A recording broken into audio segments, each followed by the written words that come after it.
Assalamualaikum warahmatullahi wabarakatuh. Perkenalkan, nama saya Elsa Davina dengan NIM 123210009 dari kelas RA Rekayasa Pondasi. Di sini saya akan menjelaskan bagaimana cara mencari daya dukung pondasi dangkal dan juga eksentrisitas. Nah, yang pertama kita membutuhkan yang namanya data statik, di mana data statik ini kita peroleh dari soal yang ada.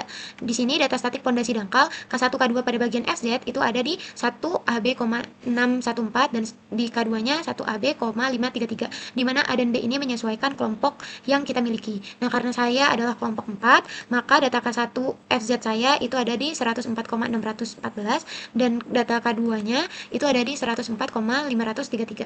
Selanjutnya adalah menentukan data-data yang kita pakai di K1.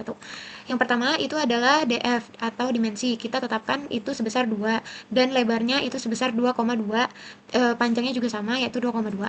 Lalu selanjutnya ada data FS atau faktor safety. Nah, biasanya range-nya kalau berdasarkan SNI, faktor safety itu ada di range 2,5 sampai 3,5. Nah, di sini kita pakai FS-nya sebesar 3. Lalu ada yang namanya MAT. MAT ini bisa juga dibilang sebagai GWL kalau di soal. Nah, karena tadi K1 atau kita lihat di data borehole 1, nah itu GWL-nya ada di 3 meter. Maka di sini kita taruh 3 meter. Lalu beta, beta ini kemiringan pondasinya. Di mana kita ingin membuat pondasi yang lurus, makanya kita taruh betanya ini ada di 0 derajat. Lalu ada gamma dry dan juga gamma sat. Di mana gamma sat dan juga gamma sat ini bisa kita lihat di data lab yang ada. Nah, di sini karena tadi kita carinya daya dukung SPT 1 ya, yang K1, makanya kita lihat di sini gamma dry-nya 1,002. Kita tetapkan 1,002. Lalu selanjutnya gamma sat. Gamma satnya itu 1,534. Nah, ini 1,534. Lalu untuk V aksen dan juga C aksen itu sama, kita lihatnya di data lab. Nah, di sini P aksennya itu sebesar 13,59 dan C aksennya 0,34.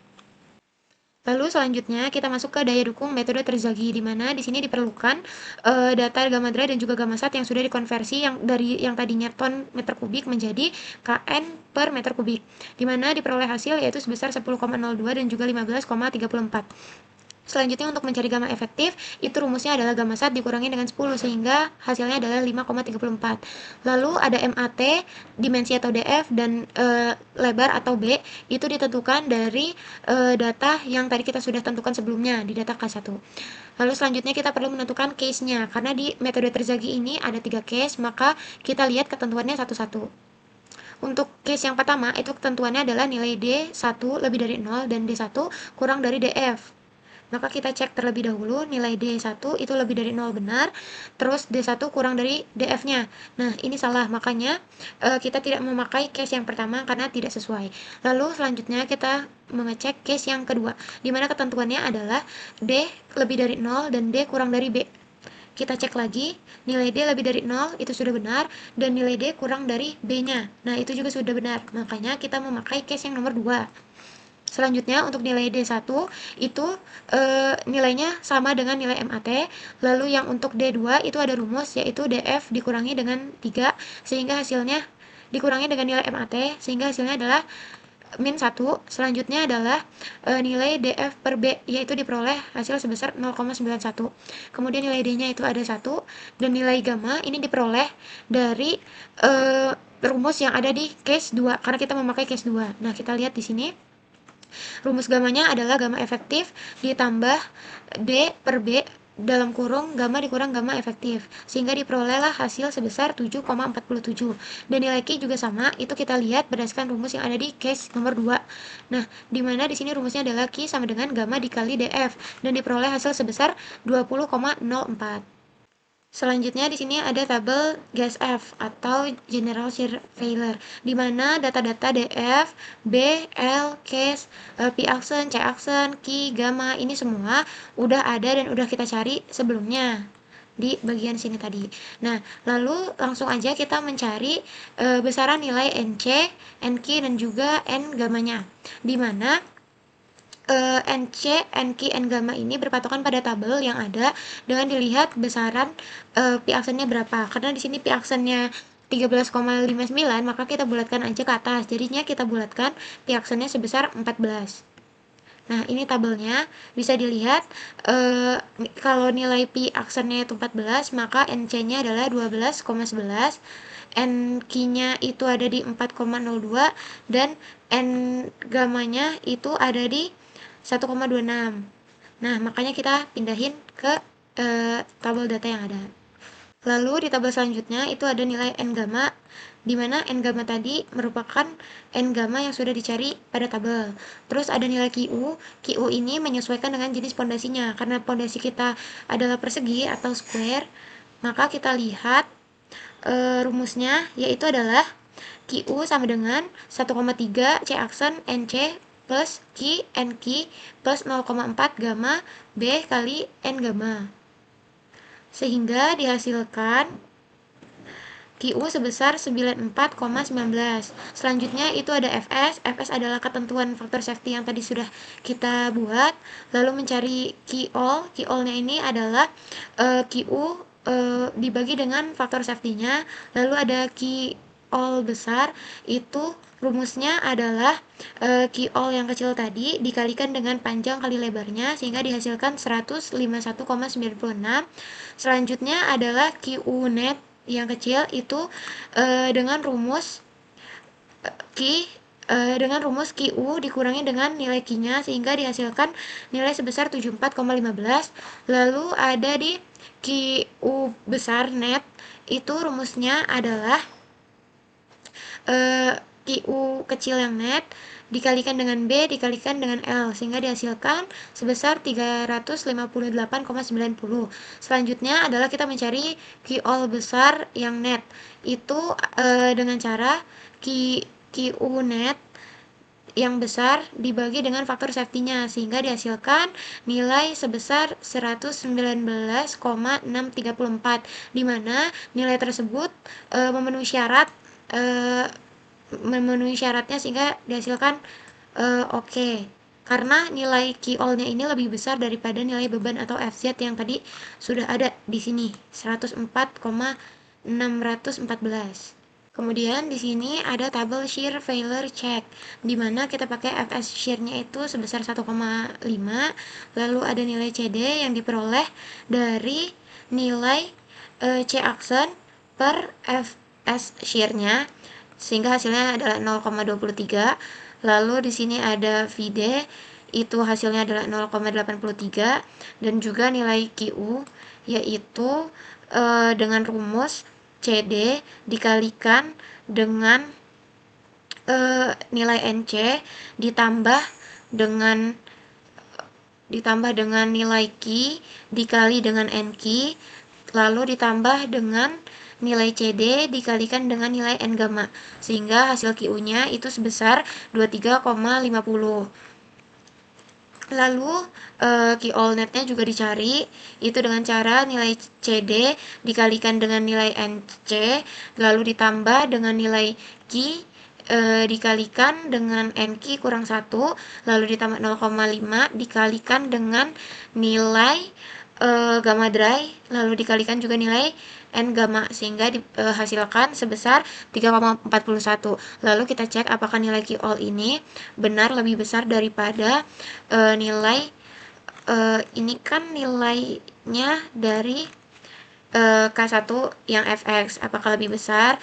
Lalu ini juga sama, nilainya diperoleh dari K1 yang FY.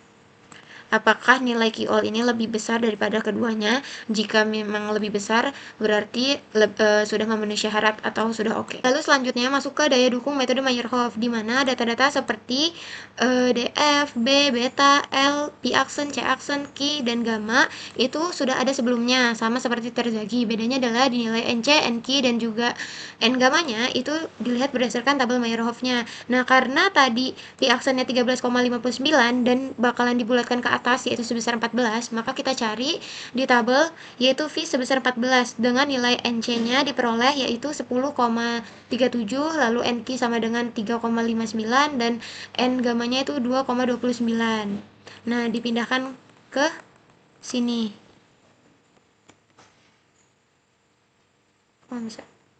Nah, lalu untuk DF per B itu diperoleh nilai sebesar 0,900. Selanjutnya untuk mencari FCS, FCD, FCI, FQS, FQD, FQI, F gamma S, F gamma D, F gamma I itu berdasarkan ketentuan yang sudah ada di kedalaman. Karena kita DF per B-nya kurang dari 1, maka kita memakai persamaan yang sudah ada tersebut dengan referensi Hansen, sehingga didapatkan nilai sebesar FCS-nya sama dengan 1,35, FCD-nya sebesar 1,292, FCI-nya itu 1, FQS-nya 1,24, FQD-nya sama dengan 1,209, FQI-nya itu 1, F gamma S-nya itu 0,6, F gamma D-nya itu 1, F gamma I-nya itu sebesar 1. Lalu kemudian sama seperti Terzalgi tadi, kita cek apakah sudah oke, memenuhi atau belum. Nah, ini nilai QU Meyerhof itu rumusnya adalah C, NC, FCS, FCD, FCI ditambah Q, NQ, FQS, FQD, FQI ditambah setengah dikali gamma B kali N gamma F gamma S, F gamma D, dan F gamma I. Diperoleh hasil sebesar 115,63. Lalu nilai Fs-nya itu kita tentukan yang tadi sebesar 3. Lalu Q-all itu merupakan rumus dari Q per Fs. Jadi diperoleh nilai sebesar 38,54.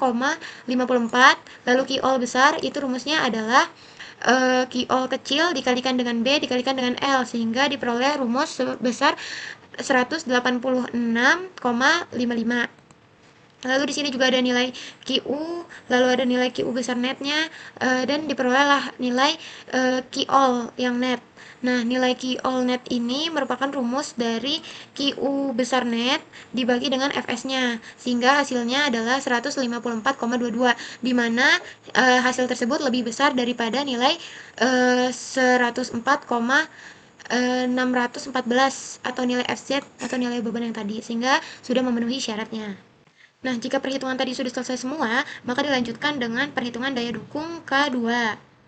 Nah, perhitungan itu sama saja seperti yang K1 tadi, bedanya itu terletak di kita itu mengeceknya di bagian K2-nya, lalu berbeda juga nilainya di MAT-nya, karena MAT yang tadi kan 3, itu ngelihat di SPT 1. Nah, ini sekarang di SPT 2, itu besarannya itu 1,3.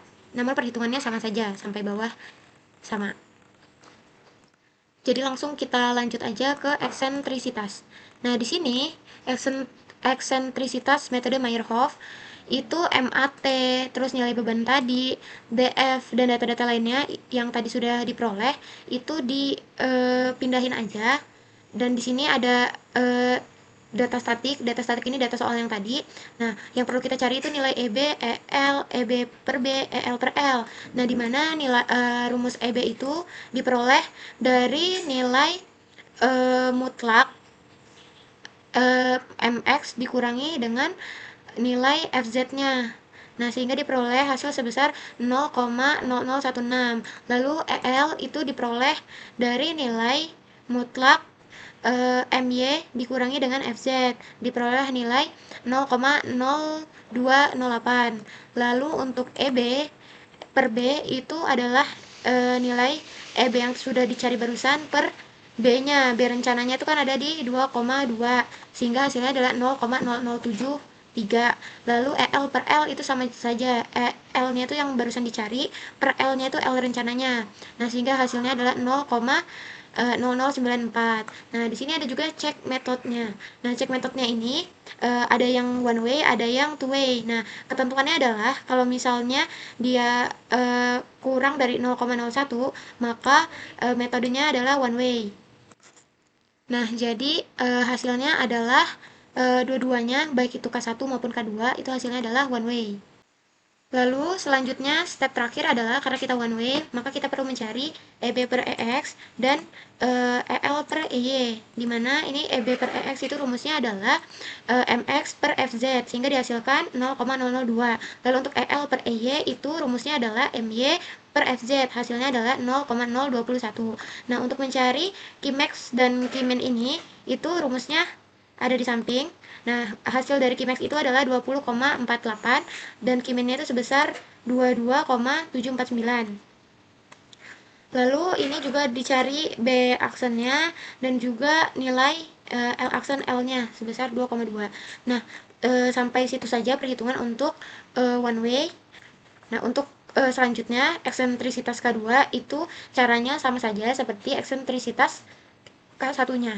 Nah, sekian dari saya. Wassalamualaikum warahmatullahi wabarakatuh.